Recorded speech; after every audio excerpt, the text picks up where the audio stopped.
Hello, ഒരു hostel what എയ്റ്റിൻ്റെ day കണ്ടാലോ? Breakfast ആയിട്ട് ഇന്ന് പുട്ടും പഴവും ചായയായിരുന്നു ഉണ്ടായിരുന്നു കേട്ടോ. ഈ കോംബോ ഇഷ്ടമുള്ള ആരൊക്കെയുണ്ട്? ഇതൊക്കെ കഴിഞ്ഞ് ക്ലാസ്സിൽ ചെന്ന് ഉച്ചയായ സമയത്ത് ഞാൻ ക്ലാസ്സിൽ നിന്ന് എല്ലാവരും കയ്യിൽ നിന്നും കറികൾ വാങ്ങിയിട്ട് ഇന്ന് ഹോസ്റ്റലിൽ പോവുക ചെയ്ത് കേട്ടോ. ഹോസ്റ്റലാണെങ്കിൽ ഇന്ന് കോവക്ക ഉപ്പേരിയും ചോറും ആയിരുന്നു കേട്ടോ. ഞങ്ങളുടെ നാട്ടിൽ ഇന്ന് ഉപ്പേരി എന്ന് പറയും, നിങ്ങളുടെ നാട്ടിൽ എന്താ പറയുക? അതൊക്കെ കഴിഞ്ഞ് തിരിച്ച് ക്ലാസ്സിൽ ചെന്നപ്പോൾ ഞങ്ങൾക്ക് ഇന്ന് മിഠായി കിട്ടിയിട്ടുണ്ടായിരുന്നേ. കോപ്പിക്കോയും പിന്നെ ഈ ഒരു മിഠായിയെ കിട്ടിയിരുന്നേ.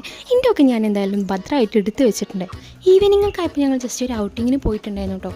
ഇത് ഞങ്ങളെ ഇഷ്ടപ്പെട്ടൊരു സ്പോട്ടാണ്. ഇവിടെ വന്നു കഴിഞ്ഞാൽ ഞങ്ങൾ എപ്പോഴും കഴിക്കുന്നത് പൈനാപ്പിൾ ലെയിമും പപ്സും ആയിക്കാറ് കേട്ടോ. പപ്സ് കഴിച്ചാൽ പിന്നെ പറയണ്ടല്ലോ, അതിൻ്റെ പൊടിയൊക്കെ ആയിട്ട്. പക്ഷേ എന്തോ ഒരു ഇഷ്ടമാണ് ആ പപ്സിനോട്. ഇതൊക്കെ നല്ല ആസ്വദിച്ച് കഴിച്ച ശേഷം ഞങ്ങൾ മാക്സ് വരെ ഒന്ന് പോയിട്ടുണ്ടായിരുന്നു. ഒരു ഡ്രസ്സ് നോക്കാണ്ടിരുന്നു, പക്ഷേ അവിടുന്ന് സെറ്റായില്ല കേട്ടോ. ഞങ്ങൾ ഉദ്ദേശിച്ച സാധനം കിട്ടാത്തതുകൊണ്ട് തന്നെ ഞങ്ങൾ നേരെ മാളിലേക്ക് വിട്ടിട്ടുണ്ടായിരുന്നു കേട്ടോ. എനിക്ക് കുറച്ച് അല്ലറസില്ലാത്ത സാധനങ്ങളൊക്കെ വാങ്ങാണ്ടിരുന്നു. അപ്പോൾ ഈ ഒരു ഡയറി മിൽക്കും കഴിച്ചിട്ടുണ്ടായിരുന്നു കേട്ടോ. പിന്നെ ഒരു ചിപ്സിൻ്റെ പാക്കറ്റും വാങ്ങി നേരെ ഹോസ്റ്റലിലേക്ക് വന്നേ. ഹോസ്റ്റലിൽ നിന്ന് രാത്രി കഴിക്കാനായിട്ട് മുട്ട ഉപ്പേരി ചോറുമായിരുന്നു. അത് കഴിഞ്ഞ് ഈ വാങ്ങിക്കൊടുന്ന ചിപ്സും കഴിച്ച് ബുക്ക് നോക്കിയപ്പോൾ വരള്ള ബുക്ക് ഇതാണെങ്കിൽ എനിക്ക് നാളെ എഴുതി സബ്മിറ്റ് ചെയ്യാനുള്ള. അപ്പം ശരിയടാ.